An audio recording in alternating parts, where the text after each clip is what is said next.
अमोल आणि प्रियाची ती संध्याकाळ विलक्षण समाधानाने भरलेली होती. घराच्या अंगणात सूर्याचं हलकंसं ऊन अलगद पसरलं होतं. झोपाळ्यावर दोघंही शेजारी बसून चहाचा आस्वाद घेत होते. चहाच्या वाफेबरोबर मनाच्या कोपऱ्यात दडलेल्या काही जुन्या आठवणीही वर येत होत्या. प्रिया हलकेच हसत म्हणाली, अमोल, आजची सकाळ किती शांत वाटते. असं वाटतंय जसं आयुष्य क्षणभर थांबलंय. ती पुढे म्हणाली, मुलं हॉस्टेलमध्ये आहेत. तुझं दुकानही छान चाललंय. आता काहीच काळजी नाही. अमोलने समाधानाने मान हलवली. हो, खूप दिवसांनी असं निवांतपणे तुझ्याबरोबर बसून चहा पितोय, तो म्हणाला. तेवढ्यात गेटवर अचानक आवाज झाला. प्रिया थोडी दचकली. यावेळी कोण आलं असेल? ती आश्चर्याने म्हणाली. अमोल उठून गेटकडे गेला. दरवाजा उघडताच समोर पोस्टमन उभा होता. त्याच्या हातात एक पार्सल होतं. सर, तुमच्या नावाने पार्सल आलं आहे, तो म्हणाला. इथे सही करा. अमोलने सही केली आणि पार्सल हातात घेतलं. ते खूपच हलकं होतं. त्या हलकेपणातच काहीतरी अनोळखी, अनामिक भीती दडलेली असल्यासारखी त्याला जाणवली. क्षणभर तो द्विधा अवस्थेत उभा राहिला. तोपर्यंत प्रिया जवळ आली. दोघांनीही उत्सुकतेने पार्सल उघडलं. आत काही कागद होते. अमोलने ते कागद वाचायला सुरुवात केली, पण अवघी 2-3 वाक्ये वाचताच त्याचा चेहरा पांढरा फटक पडला. हात थरथरू लागला. काय झालं अमोल? प्रियाने घाबरलेल्या आवाजात विचारलं. ही कायदेशीर नोटीस आहे प्रिया. त्याचा आवाजच बदलला होता. कागदावरची भाषा कोरडी, कठोर आणि निर्दयी होती. पहिल्याच ओळीने दोघांनाही जागच्या जागी स्तब्ध केलं होतं. आपल्या विरुद्ध भारतीय दंड संहिता कलम 420 व 406 अंतर्गत गुन्हा दाखल करण्यात आला आहे. आई वडिलांना धोका, उपेक्षा आणि संपत्तीमध्ये छलपूर्वक लाभ घेतल्याचा आरोप आहे. अमोलचे डोळे विस्फारले. शब्द डोळ्यांसमोर धुसर होऊ लागले. हे काय आहे? प्रियाने घाबरून विचारलं. अमोल काहीच बोलू शकला नाही. त्याने दुसरा कागद हातात घेतला. तो एक अर्ज होता. त्याच्या आई वडिलांनी दिलेली तक्रार. आम्ही आमच्या मुलाला, अमोलला आयुष्यभर सर्व काही दिलं. त्याला शिकवलं, त्याचं लग्न केलं, आमचा व्यवसाय त्याच्या हातात दिला. पण म्हातारपणी त्यानं आम्हाला घर सोडायला विवश केलं. हे शब्द वाचताच प्रिया संतापाने ओरडली. तुमच्या आई वडिलांना एवढं धाडस झालंच कसं? त्यांचं डोकं ठिकाण्यावर आहे का? थेट आपल्याला नोटीस पाठवली. अंगणात पसरलेलं ते शांत ऊन आता जणू गडद सावलीत बदललं होतं. झोपाळ्यावरचा चहा थंड झाला होता आणि अमोल प्रियाच्या आयुष्यात अचानक एक अंधारलेला वादळाचा क्षण उतरला होता.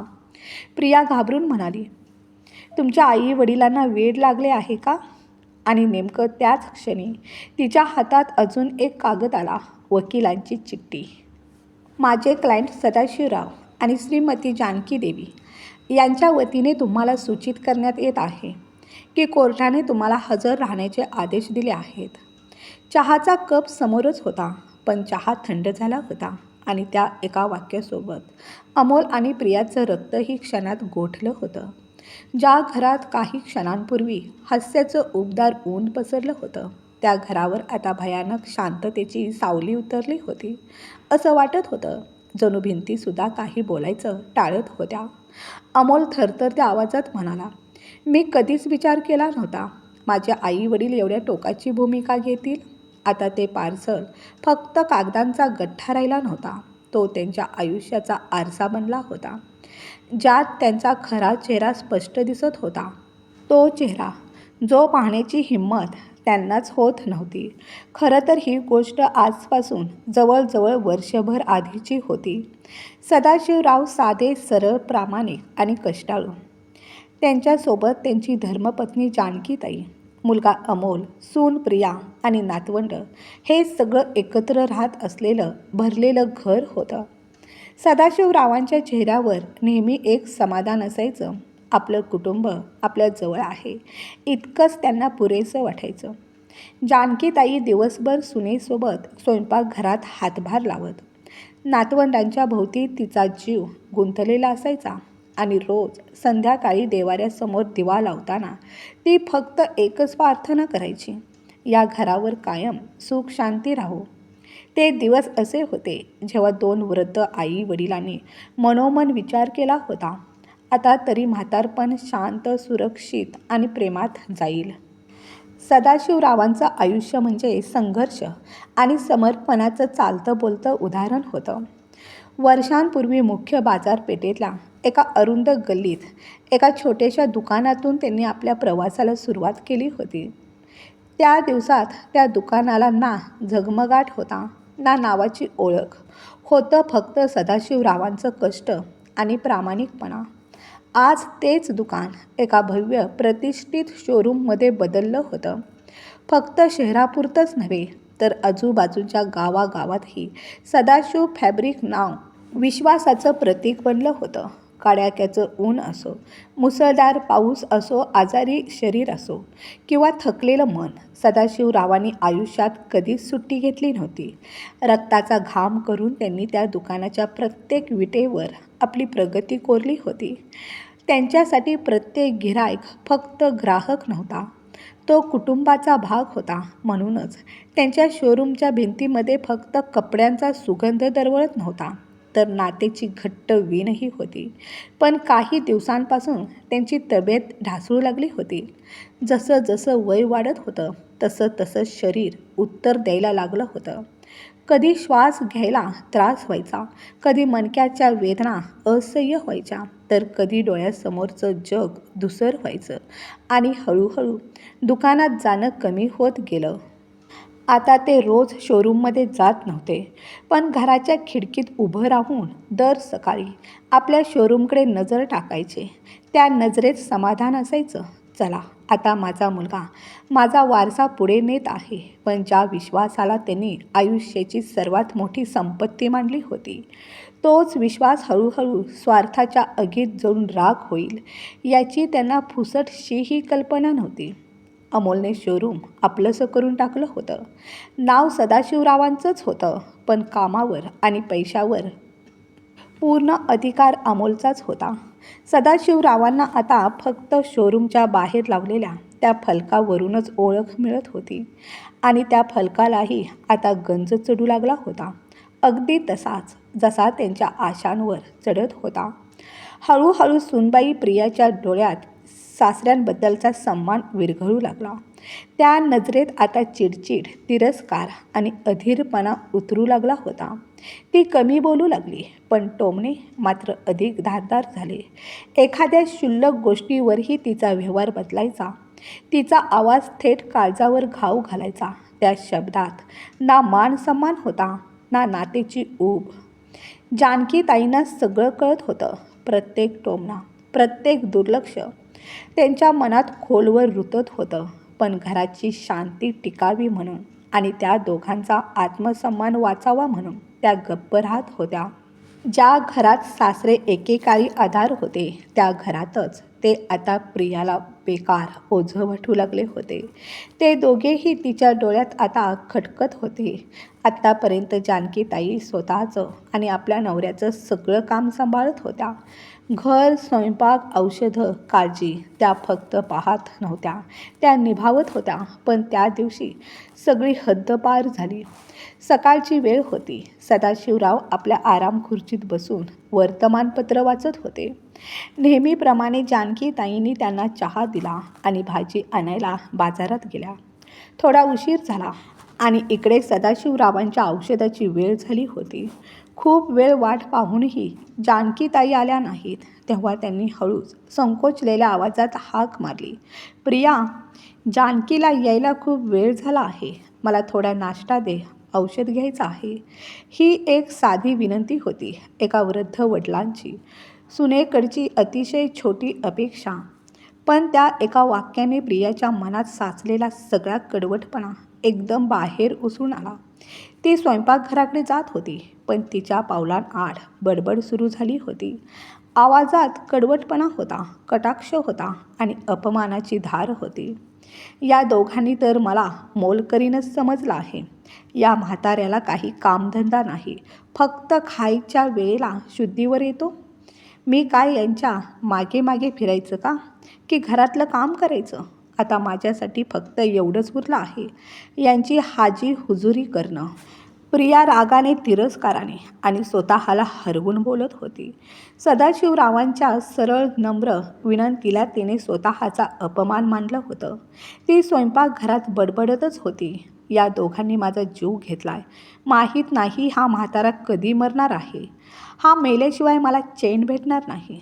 त्या शब्दात फक्त राग नव्हता, त्यात घृणेची सल होती. प्रत्येक शब्द जणू एखादं धारदार हत्यार, जे थेट एका वृद्धाच्या काळजात आरपार घुसत होतं.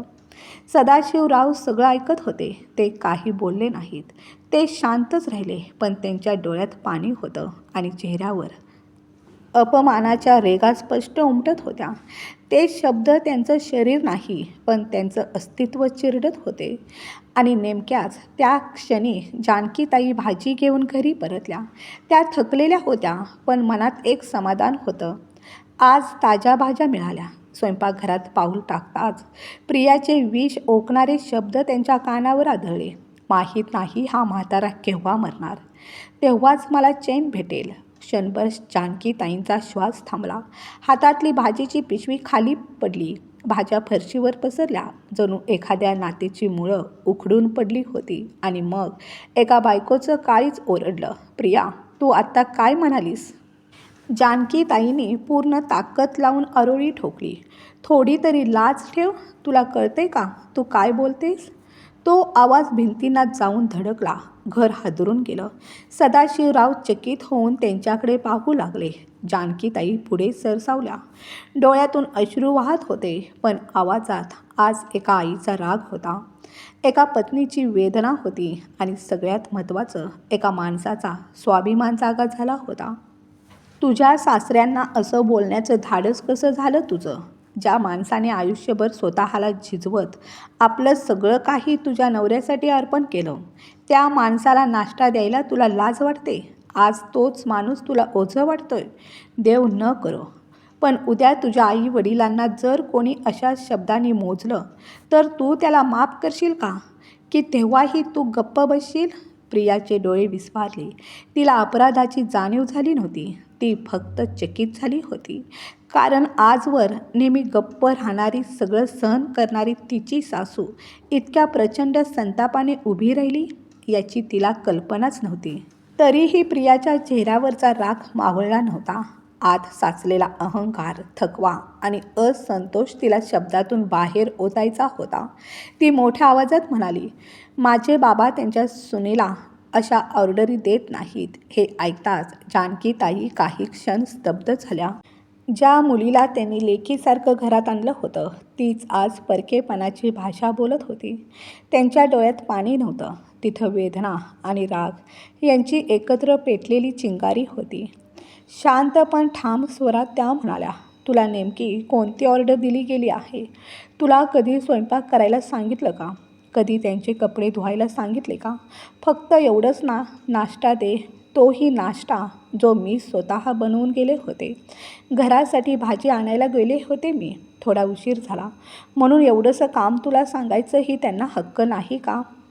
जानकीताईंचा कंठ दाटून आला, पण त्यांनी स्वतःला सावरलं. या वयात त्या पुढे म्हणाल्या, जेव्हा तुझे सासरे त्यांच्या पायावर नीट उभेही राहू शकत नाहीत, तेव्हा त्यांनी फक्त प्रेमाने म्हटलं होतं, नाश्ता दे सुनबाई, औषध घ्यायचं आहे. हा त्यांचा गुन्हा झाला का? जानकीताईंच्या डोळ्यातून ओघळणारा प्रत्येक अश्रू एक प्रश्न बनून समोर उभा होता. हेच आहे का मुलाचं आणि सुनेचं कर्तव्य? आई वडिलांचं आयुष्य इतकं स्वस्त झाले का, की थोडा त्रास झाला की त्यांच्या मृत्यूचीच अपेक्षा करायची? प्रियाच्या डोळ्यात थेट पाहत शेवटच्या शब्दात त्या म्हणाल्या, सुनबाई, एक दिवस तूही याच वयाच्या दारात उभी राहशील. तेव्हा आजचे हे शब्द तुझ्या कानात घुमतील. तेव्हा तुला कळेल, वृद्ध लोक ओझं नसतात. त्यांच्या आशीर्वादावरच घर उभं राहतं, घर वाढतं. पण तवर तुझ्या हातून खूप काही निसटून गेलेलं असेल. जानकीताई आपलं बोलणं पूर्ण करत होत्या, तेवढ्यात दारातून मोठ्या पावलांचा आवाज आला. अमोल दुकानातून आला होता. त्याचा आवाज रागाने भरलेला होता. आई, बस कर. बघल तेव्हा तू घरात तमाशा करत असतेस. त्याच्या डोळ्यात राग होता, शब्दात उपहास. तो आईला प्रश्न विचारत नव्हता, तो तिच्यावर आरोप करत होता. ज्या आईने त्याला वाढवलं, सांभाळलं, जगात कुठलीच ठेस लागू दिली नाही, त्याच आईकडे तो डोळे मोठे करून पाहत होता. अमोलच्या त्या दहाडलेल्या आवाजाने जानकीताई घाबरल्या.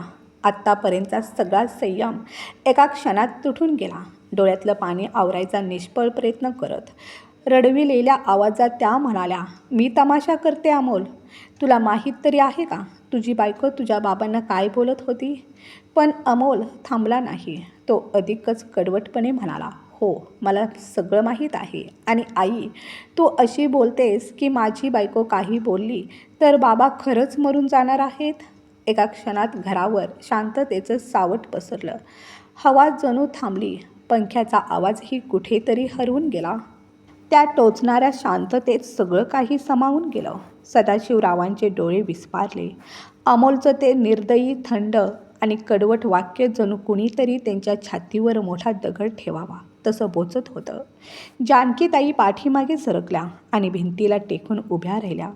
जणू अमोलच्या त्या शब्दांनी त्यांच्या पायाखालची जमीनच सरकली होती.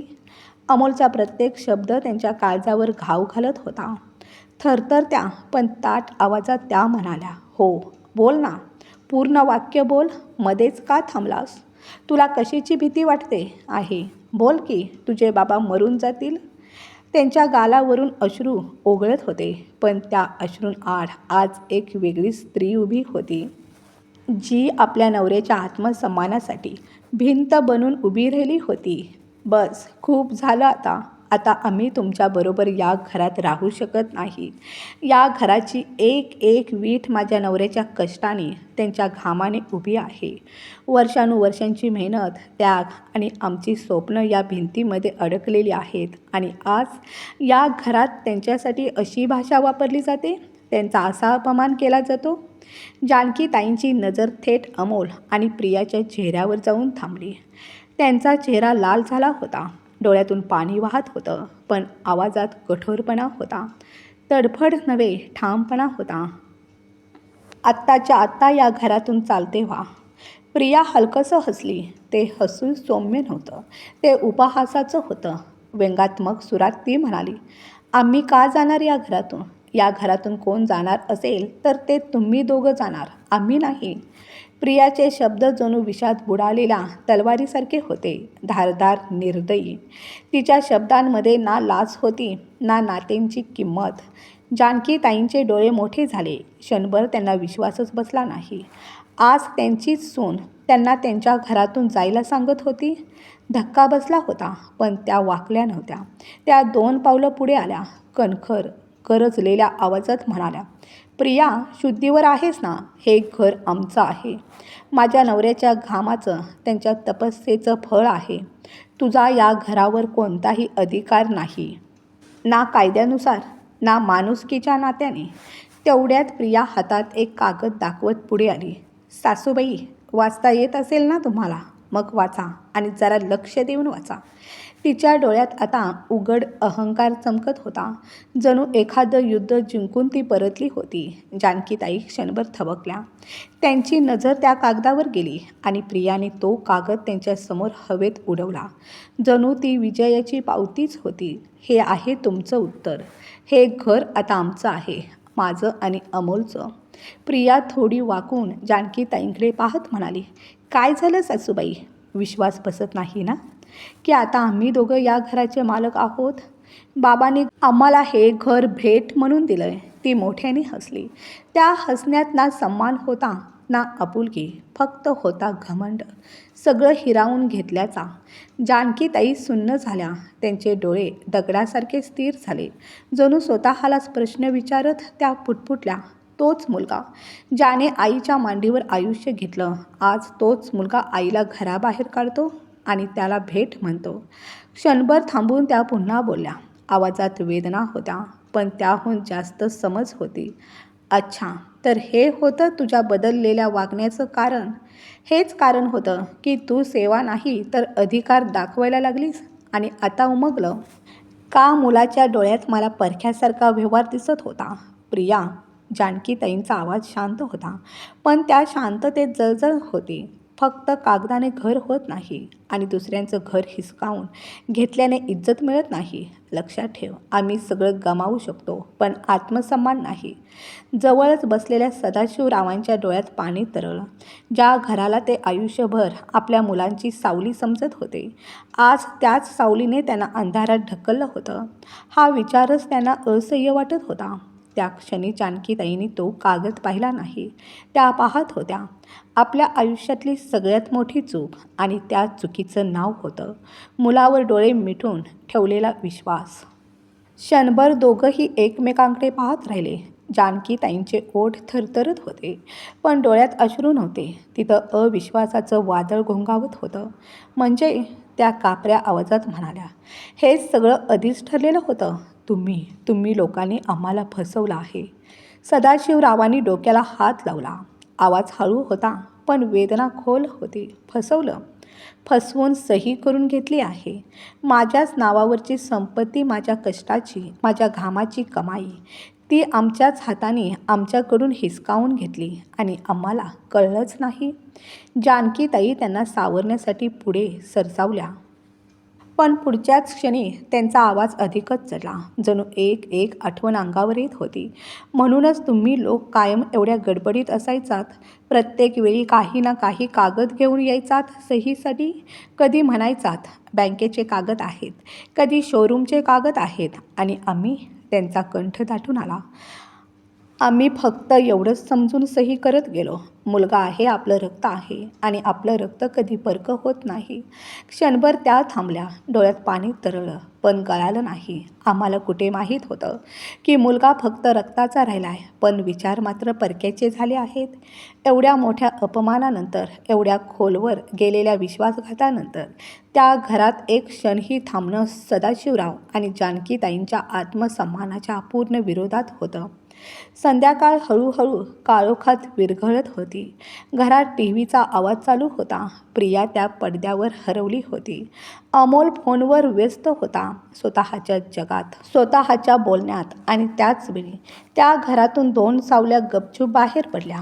एक वयाने झुकलेली आई, दुसरा आयुष्याने थकलेला बाप. ना कोणता निरोप, ना कोणाचा अडवण्याचा प्रयत्न, फक्त एक मौन निरोप, ज्यात डोळे बोलत होते आणि काळीज आतल्या आत रडत होतं. जानकीताईंनी एका जुनाट पिशवीत थोड्या कपड्यांच्या घड्या ठेवल्या. सदाशिवरावांनी आपल्या एका जुन्या फाईलखाली लपवून ठेवलेले पैसे काढले, जे कधी उद्याच्या संकटासाठी जपून ठेवले होते. आज तेच पैसे म्हाताऱ्या वर्तमानासाठी शेवटची आशा ठरले होते. लोक काय म्हणतील या लाजेच्या ओझ्याखाली दोघांनीही ते शहर मागे सोडलं. दुसऱ्या शहरात त्यांनी एक छोटीशी खोली घेतली. खोलीत शिरताच दोघांचेही डोळे पाणावले. आत शांतता पसरली होती, पण ती शांतता अपमानाची नव्हती. खोली लहान होती, पण इथे आत्मसन्मानाची हवा होती. खोलीत एक खाट होती, त्यावर जानकीताई बसल्या. त्यांची नजर कुठेतरी हरवली होती. चेहऱ्यावर थकवा, डोळ्यात चिंता. उद्या काय होणार, हे सगळं किती दिवस चालणार, हे प्रश्न शब्दात नव्हते, ते डोळ्यात अडकले होते. तेवढ्यात सदाशिवराव त्यांच्या जवळ येऊन बसले. वयाने सुरतुकलेला हात, पण अजूनही जिवंत असलेली ऊब. त्यांनी हळूच जानकीताईंचा हात आपल्या हातात घेतला. नजर धुसर झाली होती, पण आवाजात अजूनही धाडसाची उष्णता होती. ते शांत, ठाम स्वरात म्हणाले, जानकी, सगळं व्यवस्थित होईल. तू चिंता करू नकोस. त्या वाक्यात आश्वासन कमी होतं, पण विश्वास अजून जिवंत होता. जानकीताईंनी चकित होऊन सदाशिवरावांकडे पाहिलं. जणू त्यांच्या डोळ्यातून एकच प्रश्न उमटत होता, खरंच एवढं काही घडलं आहे आणि तरीही सगळं ठीक होईल? सदाशिवरावांनी हळुवारपणे आपला हात त्यांच्या डोक्यावर ठेवला. त्या स्पर्शात आश्वासन होतं, आधार होता. शांत पण ठाम आवाजात ते म्हणाले, आपण खूप काही गमावलं आहे, पण अजूनही आपण एकमेकांच्या सोबत आहोत आणि जोपर्यंत ही साथ आहे तोपर्यंत आपण पुन्हा उभं राहू शकतो. जानकीताईंच्या डोळ्यातून अश्रू ओघळू लागले, पण यावेळी ते अश्रू कमकुवतपणाचे नव्हते, ते होते विश्वासाचे. सदाशिवरावांच्या शब्दातून त्यांच्या मनात उतरलेल्या बळाचे. खरंच आहे, आयुष्याच्या प्रवासात जेव्हा काळोख अधिक दाट होऊ लागतो तेव्हा कोणीतरी फक्त एवढंच म्हटलं, सगळं व्यवस्थित होईल, तर तो शब्दच मनामध्ये आशेचा दिवा लावतो. सदाशिवराव कामाच्या शोधात बाहेर पडत होते, पण त्यांचं वय पाहून अनेकांचे बोलणे अर्ध्यातच थांबत होते. असेच दिवस सरकत होते आणि त्यांच्या थोड्याशा जमवलेल्या बचतीचा साठा हळूहळू संपत चालला होता. जानकीताई भाजी घेताना दरवेळी भाव कमी करत होत्या. दूध अर्ध्या लिटरपेक्षाही कमी घेतलं जाऊ लागलं. औषधांची वेळ येऊन गेल्यावरही अनेक रात्री सदाशिवराव औषध न घेता काढत होते. प्रत्येक महिन्याची पहिली तारीख दोघांसाठीही असह्य होऊ लागली होती. कारण भाड्याच्या घरात राहणाऱ्यासाठी पहिली तारीख म्हणजे नव्या महिन्याची सुरुवात नसते, ती एक जड ओझं असतं.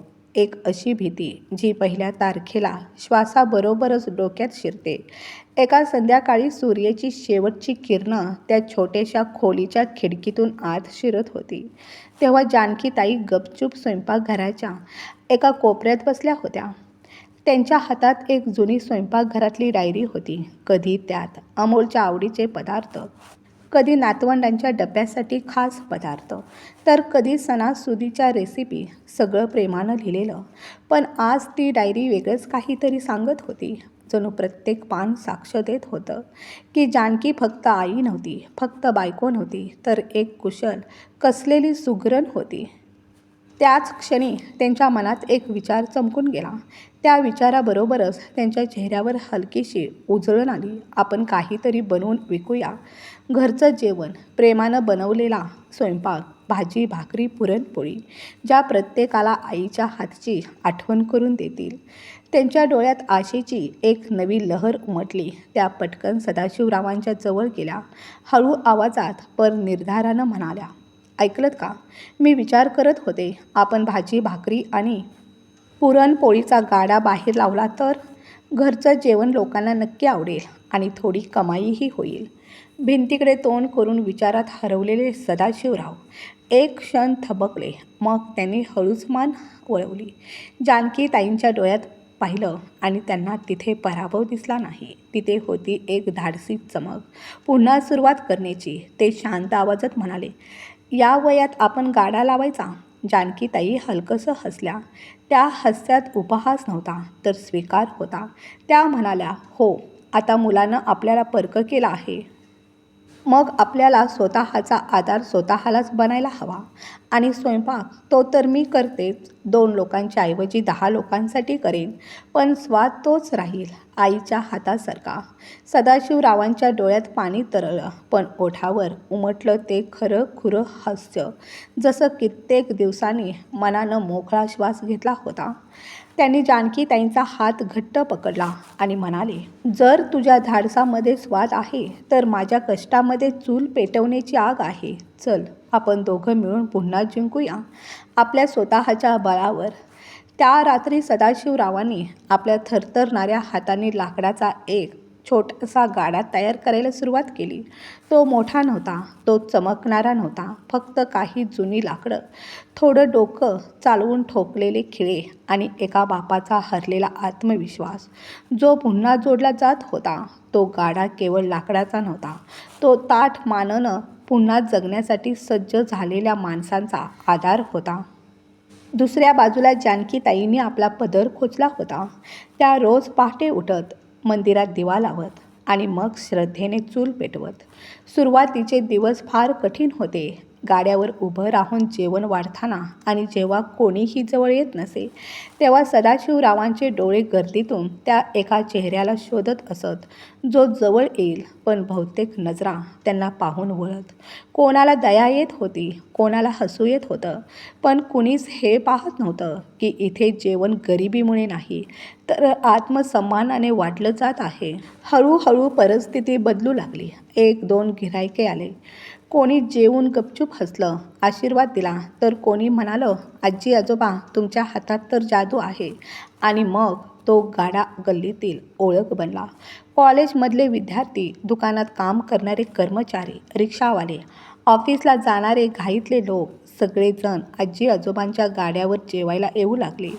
ज्या ठिकाणी पहिल्या दिवशी एकही ताट विकलं गेलं नव्हतं, तिथे आता मोजायच्या आधीच सगळी ताटं रिकामी होत. आता तो गाडा फक्त भाकरी भाजी वाढत नव्हता, तो संघर्षाची कथा सांगत होता, प्रेमाचा स्वाद पसरवत होता आणि आत्मसन्मानाचा सुगंध हवेत मिसळत होता. एके दिवशी दुपारची वेळ होती. सूर्य डोक्यावर आला होता. सदाशिवराव नेहमीप्रमाणे त्या लाकडी गाड्याजवळ उभे होते. प्रेमानं जेवण वाढत आणि मागे जानकीताई गरमागरम भाकऱ्या थापत होत्या. आजूबाजूला गर्दी जमू लागली होती. जणू प्रत्येक ताटात कोणीतरी घर शोधत होता.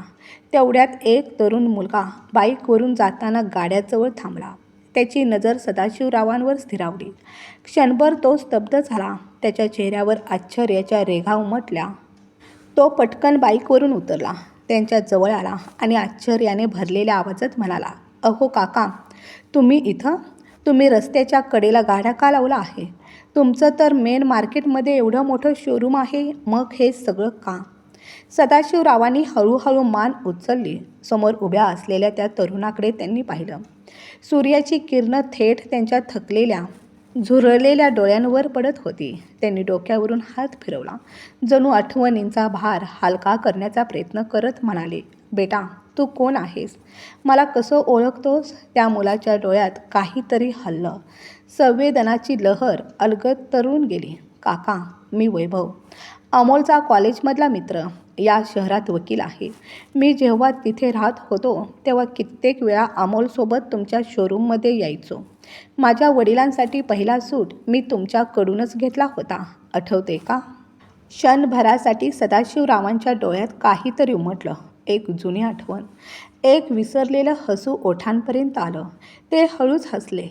ते दुकान? हो बेटा, पण ते आता आमच्या हातातून निघून गेलंय. आता हा गाडा, यावरच घर चालतं, पोट भरतं, पण त्याबरोबर आत्माही भरून जातो. कारण हे सगळं आम्ही आमच्या बळावर करतोय. आमच्या बळावर. हे शब्द ऐकताच वैभव जणू जागच्या जागी गोठला. त्याचे डोळे प्रश्नांनी भरले होते आणि सदाशिवरावांच्या चेहऱ्यावर उत्तरांनी भरलेली एक भयान शांतता होती. तेवढ्यात पाठीमागून जानकीताई पुढे आल्या. आवाजात आईपणाची आपुलकी होती. बेटा, भूक लागली असेल तर बस, जेवायला वाढते. वैभव काहीही न बोलता बसला. सदाशिवरावांनी ताट वाढून त्याच्या पुढ्यात ठेवलं, पण त्यांचे डोळे ते मात्र समोर नव्हते. ते कुठेतरी शून्यात अडकले होते, जिथे तुटलेल्या आशा ढिगाऱ्यासारख्या कोसळलेल्या होत्या. हळूच त्यांच्या तोंडातून शब्द बाहेर पडले, त्याने मला फसवलंय बेटा. हे शब्द तक्रार नव्हते, ती होती एका बापाच्या तुटलेल्या विश्वासाची गुंज. त्यांचा आवाज जड झाला, कंठ दाटून आला. फक्त शोरूमच नाही, घरही. ते घर ज्याची प्रत्येक वीट माझ्या घामाने ओलसर झाली होती, तेही त्याने फसवणूक करून स्वतःच्या नावावर करून घेतलं. त्यांच्या डोळ्यातून एक अश्रू अलगद ओघळला. तो अश्रू कमजोरीचा नव्हता, तो त्या वेदनेचा होता जी फक्त एका बापालाच कळते, जेव्हा त्यांचं रक्त त्याच्याकडून सगळं शिकवून त्यालाच उघडं पाडतं. वैभव सुन्न झाला, जणू कोणीतरी त्याच्या विश्वासाच्या मुळावरच घाव घातला होता. त्याच्या मनात एकच प्रश्न घुमत होता, कोण आपल्या आई वडिलांबरोबर असं करू शकतो? ती व्यक्ती ज्याला तो मित्र समजत होता, ज्याच्या घरात त्याला कधी आपलेपण वाटायचं, तोच अमोल आपल्या वृद्ध आई वडिलांवर असा अन्याय करू शकतो? त्यांचा मान सन्मान, त्यांच्या डोक्यावरचं छत्र आणि सर्वात महत्त्वाचं त्यांचा आत्मसन्मान सगळंच हिसकावून घेतलं. वैभवचे डोळे पाणावले. ज्या बापाने आयुष्यभर मुलासाठी कष्ट केले, त्या बापाला एक दिवस रस्त्याच्या कडेला गाडा लावावा लागेल, ही कल्पनाही त्याला असह्य होती. त्यानं हळूच जानकीताईंकडे पाहिलं, मग सदाशिवरावांकडे वळला. आवाज गंभीर होता, पण त्यात एक ठामपणा होता. काका काकू, तुम्हाला तुमचं घर परत हवंय का? तो प्रश्न नव्हता, तो तुटलेल्या विश्वासावर मलम लावण्याचा एक शांत पण ठाम प्रयत्न होता. सदाशिवराव आणि जानकीताई काही क्षण नुसतेच एकमेकांकडे पाहत राहिले. त्या नजरेत शब्द नव्हते, फक्त आश्चर्य होतं. तो प्रश्न जो त्यांनी कधी स्वतःलाही विचारायची हिंमत केली नव्हती, तोच प्रश्न आज एका परक्या माणसाने त्यांच्यासमोर उभा केला होता. सदाशिवरावांचे ओठ थरथरले, शब्द जड झाले. बेटा, आता ते आमचं घर कुठे आहे? क्षणभर थांबून ते पुढे म्हणाले. आम्ही मनाची तयारी करून टाकली आहे. हा गाडा, हेच आता आमचं जग आहे आणि ती छोटी खोली, तेच आमचं छत. जानकीताईंच्या डोळ्यात गडद उदासी दाटून आली. आवाज शांत होता, पण आतून कोसळलेला. आम्ही तर सगळंच गमावलंय बेटा. विश्वास, आपलेपण आणि ते अंगणसुद्धा. जिथे कधी माझ्या नातवंडांचं हसू घुमायचं, त्या आठवणीसोबतच जणू त्या अंगणाचं दार कायमचं बंद झालं होतं. पण वैभवच्या डोळ्यात मात्र एक वेगळीच चमक होती. ती हट्टाची नव्हती, ती होती न्यायावर ठेवलेल्या विश्वासाची. तो शांतपणे म्हणाला, नाही काकू, जो तुमचा अधिकार आहे तो तुम्हाला मिळणारच. क्षणभर थांबून तो पुढे म्हणाला, कायद्यामध्ये अजूनही न्याय जिवंत आहे आणि समाजामध्ये अजूनही काही मुलं शिल्लक आहेत, ज्यांना लाज वाटते. सदाशिवरावांच्या वृद्ध डोळ्यात एकाच वेळी आशा आणि अविश्वास तरळून गेला. जणू अनेक महिन्यानंतर एखादी क्षीण किरण भिंतीच्या भगदड्यातून आत आली होती. पण मन अजूनही तुटलेल्या भिंतीत अडकलेलं होतं. थरथरत्या आवाजात त्यांनी विचारलं, काय खरंच असं होऊ शकतं का बेटा, की आम्हाला आमचं घर, आमचंच स्वतःचं घर परत मिळू शकतं? तो प्रश्न विचारताना त्यांच्या डोळ्यात भीती होती, पुन्हा फसवले जाण्याची. वैभव आता पूर्णपणे गंभीर झाला. तो त्यांच्या समोर बसला, समोरासमोर डोळ्यात डोळे घालून. हो काका, तो ठामपणे म्हणाला, तुमचं घर तुमच्या नावावर परत होऊ शकतं. कायदा आज आई वडिलांना हा अधिकार देतो. जर मुलं त्यांची देखभाल करत नसतील, त्यांना अपमानित करत असतील आणि ज्या अटींवर संपत्ती घेतली आहे त्या मोडत असतील, तर आई वडील ती संपत्ती परत घेऊ शकतात. जानकीताईंच्या डोळ्यातून एक अश्रू टपकला. तो ना दुःखाचा होता ना रागाचा, तो होता त्या जाणीवेचा की अजून सगळं संपलेलं नाही. वैभव थोडा पुढे वाकला, आवाज हलका केला, पण शब्द धारदार होते. पण काका काकू, हे एवढं सोपं नाही. तो क्षणभर थांबला. तुम्हाला मनाने नाही, डोक्याने लढावं लागेल. जर भावनांना वाट दिलीत तर कदाचित तुम्ही पुन्हा त्याच दलदलीत अडकून पडाल आणि मग ठाम आवाजात. पण जर तुम्ही मन घट्ट केलं तर मी तुम्हाला शब्द देतो, तुम्ही तुमच्या घरात पुन्हा मानाने परत जाल, कारण तुम्हीच खरे हकदार आहात. दोघांनी एकमेकांच्या डोळ्यात पाहिलं. त्या नजरेत कधी अश्रू बोलायचे, आज मात्र तिथे निर्णयाची शांतता होती. कारण जेव्हा अपमानाची हद्द पार होते तेव्हा शांत असलेले आई वडीलही उठून उभे राहतात. आता वेळ होती न्यायाच्या पहिल्या पावलाची. उपेक्षा, अपमान आणि फसवणुकीचं ओझं आता ते अधिक वाहू शकत नव्हते. त्या दोघांनी एकमेकांचा हात घट्ट पकडला. पहिल्यांदाच धाडसाने एकमेकांच्या डोळ्यात पाहून ते म्हणाले, आता बस, आता यांना धडा शिकवणं गरजेचं आहे. त्या क्षणी वैभवने पुढे येत त्यांची साथ देण्याची पूर्ण जबाबदारी उचलली. कायद्याचा प्रवास सोपा नव्हता, पण सत्य त्यांची ढाल होतं. काही दिवसातच वैभवने प्रत्येक गोष्ट काळजीपूर्वक गोळा केली. आई वडिलांची काळजी न घेणं, त्यांना दिलेला मानसिक छळ आणि सर्वात मोठं, फसवणूक करून त्यांच्या आयुष्यभराच्या कष्टाची संपत्ती हिसकावून घेणं. या सगळ्यांच्या विरोधात एक मजबूत केस उभी राहिली. सदाशिवरावांच्या वतीने ते कागद कोर्टात जमा झाले, ज्यावर खोटं सांगून त्यांच्या सह्या घेतल्या गेल्या होत्या. त्यांचे वैद्यकीय अहवाल आणि गल्लीतील साक्षीदार, जे त्यांच्या हाल अपेष्टांचे रोजचे साक्षीदार होते. आणि ज्या दिवशी केसचे पेपर्स अमोल आणि प्रियाच्या हातात पडले, त्या दिवशी दोघांच्याही पायाखालची जमीन सरकली. उद्या कोर्टात हजर राहायचं होतं. दुसऱ्या दिवशी पहिली सुनावणी सुरू झाली. कोर्टात उभ्या असलेल्या अमोल आणि प्रियाची घालमेल स्पष्ट दिसत होती. प्रियाचं डोकं वेगाने धावू लागलं. कधी ती भावूक होण्याचा प्रयत्न करत होती, कधी कोर्टासमोर माफीनाम्याची तयारी दाखवत होती, तर कधी डोळ्यात पाणी आणून सहानुभूती मिळवण्याचा आटोकाट प्रयत्न करत होती. मी तर आई-बाबांची सेवा करत होते. चूक फक्त शब्दांची होती, नियतीची नव्हे, असं म्हणत तिने स्वतःला निर्दोष ठरवण्याचा प्रयत्न केला. पण वैभव प्रत्येक शब्दासाठी तयार होता. त्याने कोर्टासमोर व्हिडिओ रेकॉर्डिंग, कॉल रेकॉर्डिंग आणि गल्लीतील 2 वृद्ध महिलांची साक्ष सादर केली. त्या महिलांनी ठामपणे सांगितलं, आम्ही स्वतः पाहिलं आहे कशा प्रकारे प्रियाने सासऱ्यांचा तिरस्कार केला आणि कसं आई-वडिलांना घर सोडायला भाग पाडलं. एक एक खोटं, एक एक चाल हळूहळू प्रियाच्या पराभवात बदलत गेली. अमोल मात्र भूतासारखा उभा होता. नजर वर उचलायची हिंमत नव्हती आणि तोंडात कोणतं स्पष्टीकरण उरलेलं नव्हतं. कोर्टात एक विचित्र शांतता पसरली होती. जणू तिथे उपस्थित असलेला प्रत्येक जण आई-वडिलांच्या सन्मानासमोर नतमस्तक झाला होता. जे सदाशिवराव आणि जानकीताई कधी काळी डोळ्यात पाणी साठवून गाड्यावर उभे राहायचे, आज तेच कोर्टाच्या कटघऱ्यात ताठ मानेने उभे होते. त्यांच्या चेहऱ्यावर तिरस्कार नव्हता, सूड नव्हता, होती ती फक्त न्यायाची शांत पण ठाम गरिमा. ही आता फक्त एक कायदेशीर केस राहिली नव्हती.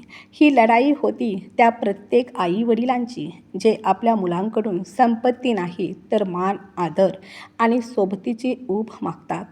न्यायाची वेळ जवळ आली होती आणि ती वेळही जेव्हा मुलाला आणि सुनेला त्यांच्या कर्माचा हिशोब द्यावा लागणार होता. कोर्टाचा निकाल जाहीर झाला. सदाशिवराव आणि जानकीताईंना त्यांचं घर परत देण्यात आलं आणि अमोल प्रियाला त्या संपत्तीतून बेदखल करण्यात आलं, जिच्यावर त्यांनी फसवणूक, दबाव आणि अमानवीय वागणुकीने ताबा मिळवला होता. न्यायमूर्तींचे शब्द मंदिरातल्या घंटांसारखे घुमले आणि त्या प्रत्येक वेदनेवर मलम लावून गेले, ज्या वेदना त्यांनी अंधाऱ्या रात्रींमध्ये उशांवर सांडलेल्या अश्रूंनी जगल्या होत्या. सदाशिवरावांच्या डोळ्यात पाणी आलं, पण यावेळी ते पाणी लाचारीचं नव्हतं, ते न्यायाचं होतं. जानकीताईंनी हात जोडले, डोळे भरून आले आणि ओठांवरून फक्त एकच वाक्य बाहेर पडलं, आज आपला मान, आपला सन्मान परत मिळाला. दुसरीकडे जे अमोल आणि प्रिया कधी महागड्या फर्निचरमध्ये एसीच्या थंड खोलीत राहत होते, ते आता एका भाड्याच्या छोट्याशा खोलीत राहत होते. फरशीवर अंथरलेली चटई, भिंतींवर पसरलेली शांततेची कडू जाणीव आणि मनात सतत टोचणारी अस्वस्थता. प्रिया चिडून म्हणाली, हे कसले आयुष्य आहे? दर महिन्याला किराण्याचं टेन्शन, लाईट बिल, पाण्याचा हिशोब आणि स्वयंपाकही मोजून मापून करावा लागतो. अमोल मात्र गप्प होता, कारण त्याला आता कळलं होतं, ज्या छताला त्याने हिसकावून घेतलं तीच त्याची आयुष्यातली सर्वात मोठी चूक होती. भाड्याचं घर फक्त विटांची भिंत नसते, ते दर क्षणी आठवण करून देत असतं, हे घर तुमचं नाही. आणि ज्या घराला त्यांनी आपलं समजून बळकावलं होतं, ते घर आता पुन्हा त्याच्या खऱ्या मालकासोबत होतं. प्रेमाच्या आणि सन्मानाच्या पायावर उभं. कारण ज्या घरातून आई-वडिलांचा आशीर्वाद निघून जातो, तो राजवाडासुद्धा ओसाड होतो आणि जिथे आई-वडील असतात, ती झोपडीसुद्धा स्वर्ग बनते. घर परत मिळालं होतं, पण त्याहून मोठं होतं स्वतःचं अस्तित्व, स्वतःचा मान आणि हरवलेली शांतता परत मिळवणं. संध्याकाळची वेळ होती. घराच्या अंगणात हलकंसं सोनेरी ऊन पसरलं होतं. तुळशीवरचा दिवा लागलेला होता आणि घरात पुन्हा एकदा देवघरातील घंटा ऐकू येत होती. अनेक महिन्यांनंतर जानकीताईंनी स्वयंपाकघरात साधं पण आपुलकीचं जेवण केलं होतं. सदाशिवराव अंगणातल्या खुर्चीत बसून हातात वर्तमानपत्र धरून होते, पण डोळे शब्दांवर नव्हते, ते आयुष्याच्या शांततेवर विसावले होते. चहा ठेवू का? जानकीताईंनी नेहमीसारखं विचारलं. ठेव ना, सदाशिवराव हसत म्हणाले. आज चहा पण आपल्याच घरातला वाटतोय. दोघेही हसले. त्या हसण्यात जुनी वेदना नव्हती, फक्त समाधान होतं. संध्याकाळच्या वाऱ्यासोबत आठवणी हळूहळू शांत होत होत्या. आता कोणालाही काही सिद्ध करायचं नव्हतं, ना कुणाला समजावायचं, ना कोणासाठी सहन करायचं, फक्त एकमेकांसाठी जगायचं होतं. रात्री झोपताना जानकीताईंनी उशीवर डोकं ठेवत म्हटलं, आपण खरंच हरलो नव्हतो ना? सदाशिवराव हळूच म्हणाले, नाही, आपण फक्त थोडा वेळ थांबलो होतो, न्याय येईपर्यंत. त्या रात्री झोप आली, खूप खूप दिवसानंतर आणि त्या झोपेत भीती नव्हती, फक्त उद्याची शांत अपेक्षा होती. पुढचं आयुष्य फार मोठं नव्हतं, पण ते स्वतःचं होतं. सकाळची देवपूजा, दुपारची शांत विश्रांती, संध्याकाळची चहाची वेळ आणि रात्री एकमेकांच्या सोबतीने संपणारा दिवस. हेच त्यांचं श्रीमंत आयुष्य होतं. कारण म्हातारपण म्हणजे संपणं नसतं, ते असतं स्वतःसाठी जगायला मिळालेली शेवटची पण सर्वात सुंदर संधी. आणि सदाशिवराव व जानकीताईंनी ती संधी सन्मानाने स्वीकारली होती, शांतपणे, ताठ मानेने आणि प्रेमाने. मित्रांनो, कथा आवडली असेल तर कथेला लाईक, शेअर करा. चॅनलवर नवीन असाल तर प्लीज चॅनलला सबस्क्राईब करा. कथा ऐकल्याबद्दल आणि वाचल्याबद्दल धन्यवाद.